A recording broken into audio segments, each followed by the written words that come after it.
Hello. Yes, that's what I hope will happen to business, to the world, to get more female influence on what's happening. Right now, I'm going to invite some guests into here.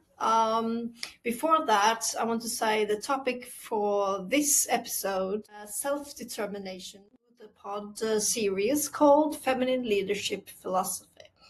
So when I started this project, which was during the invasion on Ukraine, and since I'm very engaged into that subject regarding self-determination and anti-regime messaging, I saw this immediately as half Sami indigenous, how we still need to fight for sovereignty and values, where authorities try to indoctrinate us into their values, to which we, to this day, need to defend and fight in order to lift the autonomy of how we are to ourselves, may be the same as the fight to be ourselves in that sense. So we can say the same about any invasions today. But how about invasions on the feminine and our sovereignty as female equal power? And how is it not an invasion on the feminine that the dominant role, let's say in technological adaptations, to which we are set to be a part of, but how much do we have to say about that development really, and how we are to behave in the technological world, both as users and developers.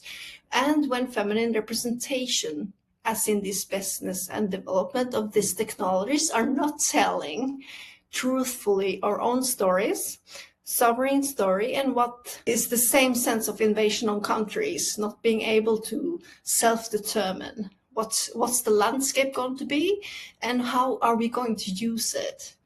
Also for Earthian, let's say, development, and are we representing who we are with this already business as usual, or are we still today in 2024 an extra arm length of how they see us, or the global patriarchy that shapes the global economy to statistically proven degree, and in which way is it still visible that we haven't reached this equal power yet? And I'm going to ask very interesting persons, how much do they think that they are represented? Which areas in society or business, as well as state powers?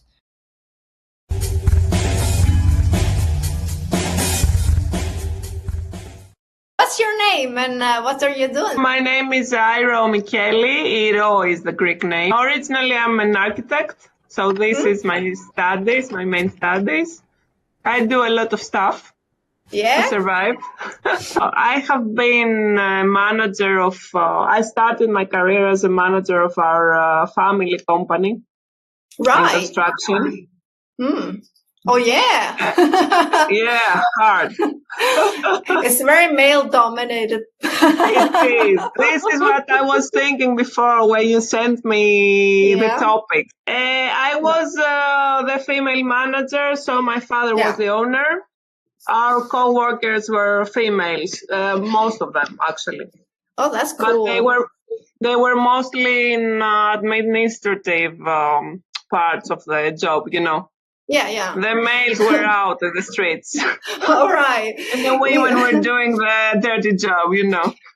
We still have that, right? The division there.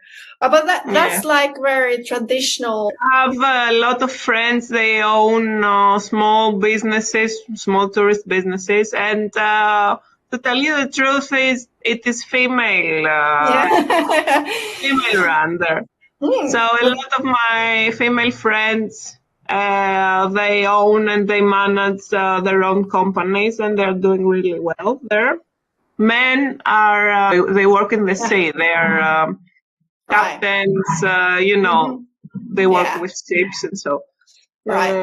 So they bring the money and the women stay behind. So it's a really matriarchic culture as well there. But but that's interesting. Very interesting because, you know, I'm from Norway, just by the way. And Okay. you know, that country, we have a lot of coastline as well. And from the Yeah, I know. you know, from the Viking age, it was the same thing. The women took care of the homes when the men were on the sea and making all the trade, and they came back with the money. And then the women had all the domination of the households, but also the more commercial buildings, like say, hospitality as well, right? Yeah. In that sense, in that time. And you know, it's like the same that is in the modern time. This has stayed, like it is, we say a Greek word, ethimo, like culture. And most of the islands of the Greece, it's matriarchal culture there. Greece might be special with that because you have the mythology, right? Where I've read a lot about the female goddesses of Greece, you know, that took care of the islands for invaders kept coming, you know, and they were protecting, and they were having a lot of more responsibility against warfare. Yeah, they had to care of the land as well, and you know, the production of the goodies there, because they didn't have supermarkets, so they had to take care of their own food. Right, but that's also a part of power, you know, self-sustainability, how to learn how to preserve land, and that gives you power. My father retired, and his company has closed within the crisis in 2012, where things were really bad for Greece. So the company has closed, and I carried with my own way. Yeah. Architecture, design, construction, and real estate. That's nice. So you develop this further, I can hear. So you feel now that you have your integrity and you did what you wanted with this, right? Completely, yeah. It's an inspiration, because I don't think it's like, do you think that's common, or do you think that's really what's happening around? Or no? So it is my hidden pain in Greece. Because my female friends and women I know, they tend to choose safety than autonomy and be independent of in any parts of their lives. So they choose even the marriage to be a little bit, not a little bit, actually completely dependent. Yeah, exactly. They choose dependent relationships, even not only in the workplace, which I understand, but even in their marriage. They choose to be a mom, and the man will do the other things. And makes me sad. It was sad to hear, because I thought, when I look at Greek women, I see a lot of independence, like you, for instance, doing your own business. When I look at hotel managers, a lot of them are women I've seen around. But when you talk about it like this, that's also a story I think is not so visible. Like, it's not something that we notice at first when we come to Greece, but when you say it, this is very cultural, right? So is this something for generations that never has changed? Like something that, you know... Definitely, you know, Greek culture is conservative, even if we want to show that it's not. But it's in the blood of the families. Like, the parents keep asking you up to when you're 30 or even 25. Okay, when are you going to be married? And when are you going to have children? So it's always, you know... So the traditional values are still very strong. And what I can hear is that the biggest ideal might be for a female to have a family, a good husband, and children to, like, maybe satisfy parents. Exactly. And then it has a little bit shifted from the past, let's say from my mom's generation, where more women were housewives. I can see it happening now as well with some of my friends, and it makes me really sad. So they were walking up to when they get married, and then suddenly they become a happy housewife with the children in the house. I don't have time to work. Okay. I don't want to judge, but I think it's not good for our personal development and our psychology to be dependent. If this is something that happens because you compare to others, you want to satisfy somebody, I agree, because that means that it doesn't come from you. It's like something expected. Like, for instance, from a parent, father or mother might be disappointed if you don't fulfill their goals, stuff like that. And that's come again from the old patriarchy that we're talking about, right? Yeah. It's like, given that women has some future that is already set up, it's already written that she has to do this and this and that to have a fulfilled and life. There are always the deadlines, the biological deadlines, like, okay, over 40, your eggs are finishing. So let's say another female, what if she doesn't get pregnant, or what if she chooses another path? Then what happens? Is that accepted? It happens as well. So I see it more and more right now with my younger friends, let's say the millennial, not the millennial, the Gen Z guys. Right. And they are more fluid. They are shifting more to independence. Most of them, they tend to dependent working environments than to choose their own path. Okay, we can't ignore the crisis and the money situation in Greece. Mm-hmm. The space to not to judge the women in this age, but it's really hard to make your own stuff here. Cooperation with someone, like you are in architecture, you also cooperate with construction, and you feel that safety is something that, what I have from experience, is something you also can create, and it's something you can get inspired by others who are already there. We need good prototypes, but there is always the internet. You can look for examples.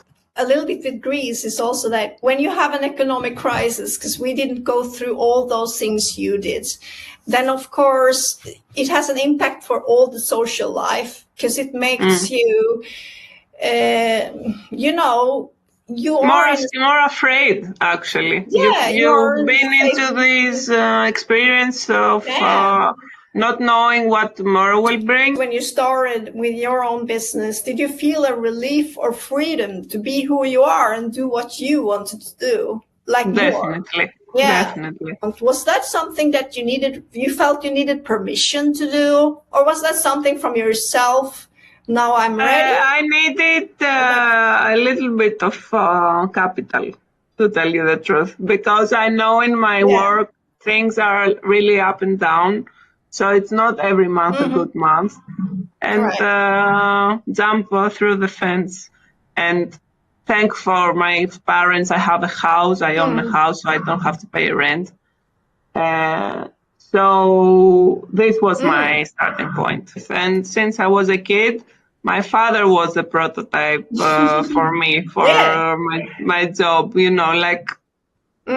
It's very much about that we try to see the feminine and the masculine in every person, every human being, and doesn't have to be so binary. That when a man, for instance, has the quality of being tough and progressive and initiate, and the woman is more like the one that needs confirmations before she dares anything, or it's like when you have a male role model, let's say you had your father, some people don't, but they can still have it in themselves, but how to find that without the father, right?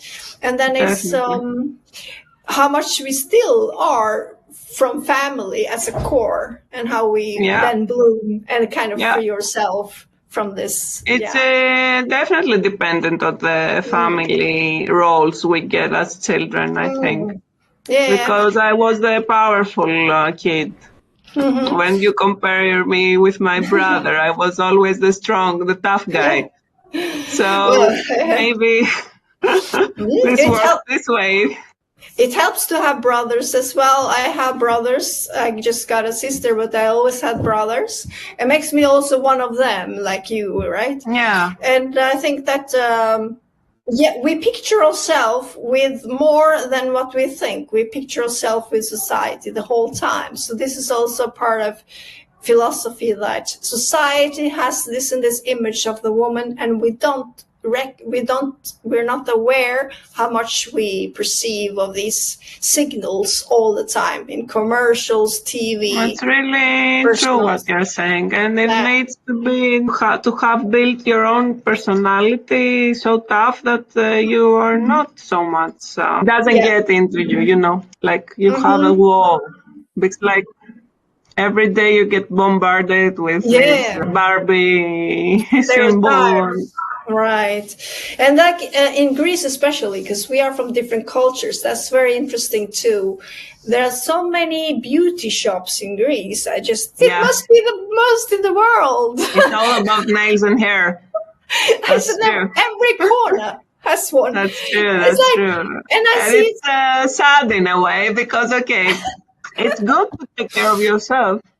But the other isn't about that, because when I see all these beauty shops, and I cannot imagine that they actually can survive when there's so much competition, because there's so many. Therefore, I can tell you, it's crazy. It's the best business in Greece. If you open a nail shop, I mean, you will get rich. Oh my gosh! But how is this obsession with beauty in Greece? It's a big issue. I mean, I've thought of it several times since I was younger. Yeah. The one part is, patriarchal. Like, the woman should be beautiful, and that's all. Attractive. You know, attractive. So she can get the man. It's so simple as that. Like, a lot of Greek girls, they are nourished in a way, they're raised in a way with the prototype of get the good man, you know, get the money, be the gold digger. Right. So it's hard to say, but I can say it. You are honest. You just say what you got. I'm blunt. But I don't know if you cut it in the post-production. You can choose what you want to have in there, but I'm just saying that we have to be transparent about these issues to understand them. Because if we don't talk about it, society will always stay very superficial. We will always just buy what we're getting, what people are telling you, without thinking ourselves. And when I saw that, because I just thought Greek women, they just love to dress up, you know. These nail shops, for instance, I just love that women are running them because they are the managers, you know. It's just that how can they afford, and also how can they just be obsessed with that? First of all, it's not cheap because it costs a lot. And then it's like, you always change how you look. Like if I just need a haircut for 1 month, I might keep that haircut for half a year because I'm just so happy because I just got a new haircut. But this is like every week, or I don't know how often. So every week, 2 weeks or so. Is it that women you feel in Greece, or they want to be younger? Is that the thing? Because that or is it that they're not satisfied with themselves?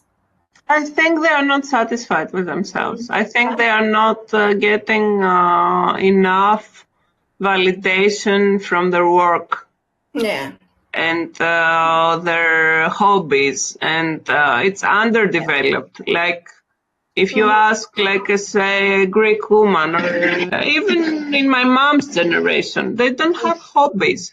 They don't play music, they don't paint, they don't it's only, you know, for the older women, it's only to nourish their kids, and since they do that, life is over.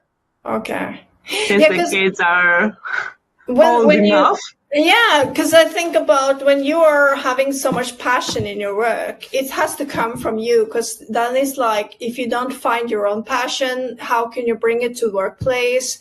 It's like when I started music, because I do sound design, it's like if I just stopped doing that, I would never make a business, because that's not who I am. So if I'm going to make a business, I will have to bring my passion first, and then I can do the business with that.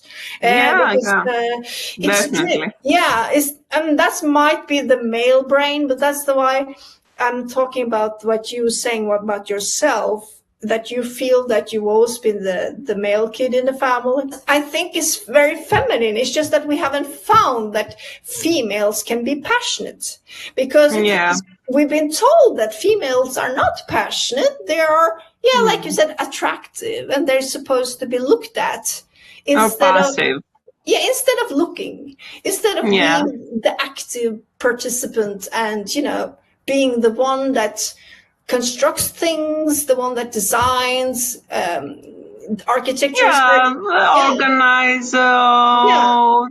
Organize your dreams, organize your life. Like, what do you want from this life? I mean, you lose a big part of life, I think. As we speak, it comes to me the answer, like, there's no fulfillment. There is a little bit of depression there. I think. That's interesting, because ever since I came here, I see like a lot of dissatisfaction, depending, not genderized, but when you say it, women has a lot to say there, because it's like wherever I come, where women are powerful, changes happen in society. It's also in communities. If women start something, like in Oslo, where I was living once, there were some gardening women. They were starting communities together in city gardening, Suddenly, a lot of people came, and it just bloomed into a business. And that's like, I think that we are underestimating female passion, That's true. Yeah, because it's or girls don't find a way to express it, or even when they express it, they get a lot of punishment for that. Since they were kids, like you can't be loud, or you can't be angry, or you can't climb on mountains, let's say, for instance. It's a boy thing, It's so disappointing to hear, actually, because when I read about the Greek goddesses, Artemis, for instance, Athena, is always those who are, they're emotional, they're expressive. Do you not have any of those ideals anymore? Are they just vanishing, or it's like just for tourism? I can yeah, possibly. I can sense a flatness going on. Okay, in my generation, the things, I think they were a little bit better at this point, like when we were kids. It wasn't such a big thing, how you look and your icon. It wasn't such a big thing. I think now with the flourishing of Instagram and TikTok and so, the prototypes have changed badly. Like, it's too superficial. I can see young girls. As you had your father and you got there, but now that you are freeing yourself, you have that same position that he had, and you feel that women can do this. This is not something we have to limit ourselves. That's true.